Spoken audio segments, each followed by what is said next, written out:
Heroes arise to challenge fate and lead their brethren to battle.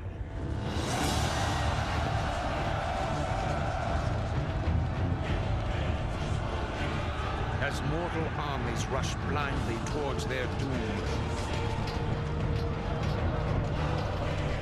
the burning shadow comes to consume us all. Welcome to Gamespot Live. I'm Greg Kasavin here on this most auspicious occasion to talk about Warcraft 3 Reign of Chaos, a game that needs little introduction. Warcraft 3 was announced way back in 1999, at which time Blizzard announced it as a role-playing strategy game, a game with as many role-playing elements to it as traditional real-time strategy elements. Over the years of development, a lot of that changed, and it's now through and through a real-time strategy game and really a true sequel to its predecessor. So if you're used to real-time strategy conventions like selecting units by dragging boxes around them and clicking on places to get them to move and scrolling around and revealing a mini-map through Fog of War and things like that, you'll find them all in Warcraft 3. The game doesn't reinvent the wheel. But that's fine, because the reason why these conventions have been around ever since Warcraft 2 is because they work really well.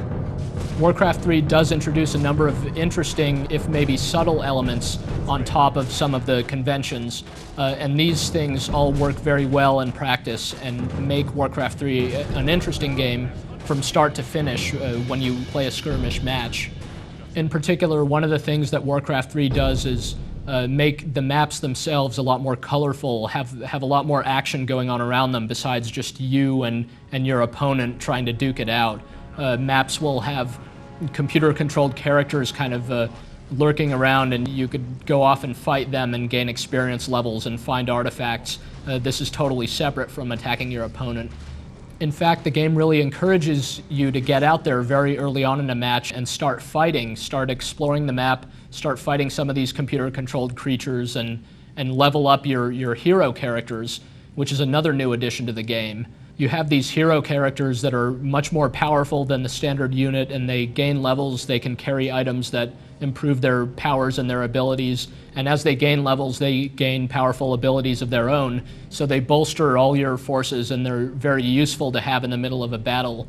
Hero characters were in previous Blizzard games like StarCraft and Warcraft 2, but they were only in the campaign, and you tried to kind of keep them out of harm's way, because if ever they died, you'd lose the mission. But here, if your hero dies, you could just resurrect them back at your base. So the game is really just encouraging you to stay on the offense, and keep exploring, don't just hunker down in your base, and stay out there and have fun and keep fighting. One point of interest about the gameplay in Warcraft 3 is that the scale of the battles is actually pretty small.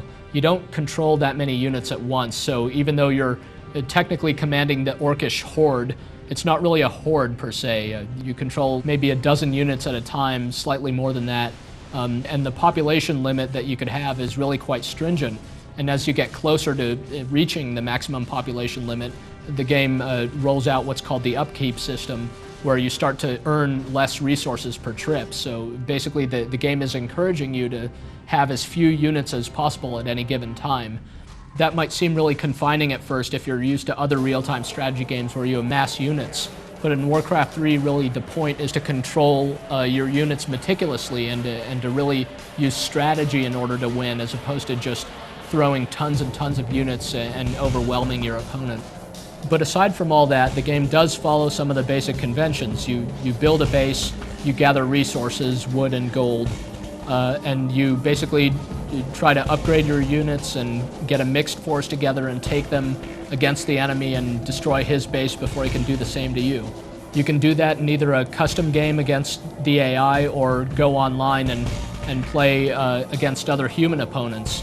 Battle.net, Blizzard's online service, has really gone through some amazing changes for Warcraft 3. Most notably in that when you get online, you could just hit this conspicuous button marked Play Game, and that automatically pits you against an opponent looking for a similar game right then and there. You don't have to go through some rigmarole of chatting it up with other players or anything. You could still do that and try to talk with others in the lobby and so forth, but if you just want to get online and play, you can do just that. You can get in a game from 2 players all the way up to 12, include either that many human players or any number of computer opponents as well. Join up in teams and all kinds of stuff. The game ships with about 40 different maps right out of the box and comes with a very powerful world editor utility that lets you make your own. So the value of this game is really tremendous. Probably the biggest appeal of Warcraft 3 is that it has 4 different playable factions. That's twice as many as Warcraft 2, one more than StarCraft. You've got the orcs and the humans back from the previous game, although they're both quite different than before. And the new factions are the undead and the night elves, which are both very interesting. Fans of Blizzard's previous games might recognize some of their units and strategies and tactics and such from other games, like the game's got some StarCraft elements to it, but really these are unique factions all their own with entirely new tricks. For instance, the night elves, instead of having buildings, they have these giant kind of sentient trees that can even uproot out of the ground and walk around and even fight back if they're attacked. The factions are only similar to the extent that it makes sense. You don't have to completely relearn the game for each one. They follow some of those same basic principles in how they build up, how they build their bases and so forth, and which buildings their various units come from are analogous. But beyond that, they really do require different strategies, so the factions are very different in practice. It's quite impressive just how different yet balanced they truly are.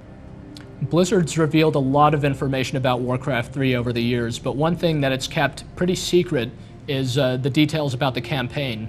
I wouldn't want to spoil anything, and neither would they apparently, because the story is very, very cool. It's got a lot of very interesting surprises that don't just come out of the blue. They are really carefully woven in. You can kind of see them coming, but when they happen, it's really surprising. The story is brought to life using some really great voice acting and some cutscenes using the actual game's 3D engine. The cutscenes may not look that good, but the actual voiceover is really terrific for the most part and just really brings the characters to life. You'll really grow to care about each of the game's various characters, and you'll play through this campaign in order as each of the different factions in turn. In terms of how the actual campaign plays out, all the missions are really quite different. The mission objectives vary quite a bit. There are a lot of interesting side quests over the course of the thing, and the missions are relatively short, so you're always moving on to the next objective, which makes the whole campaign very addictive. You'll always want to see what happens next. When Blizzard first revealed Warcraft 3, one of the big surprises about the game was that it would use a fully 3D engine as opposed to a 2D engine like games like StarCraft and Warcraft 2. People were really suspicious of the 3D engine. They thought that it couldn't possibly capture the kind of detail and personality that Blizzard games were known for. The good news is that the game certainly does convey all that personality. There's still just a tremendous amount of detail in all the units. Some of them can look a little bit blocky, and it's not the best looking game that there's ever been. But Warcraft 3 does look really great, and it does do everything that a 2D engine has ever done for a Blizzard game. So there's some really nice details in the graphics, like in the aftermath of a battle, you'll see some real carnage in your wake there. It just seems like a real battle transpired there. You'll see the corpses of your enemies, various colors of blood, and all kinds of nice stuff that you'd hope to see from a game that's all about groups of units clashing. It's hard to imagine Warcraft 3 truly living up to its heritage with games like StarCraft and Warcraft 2 behind it.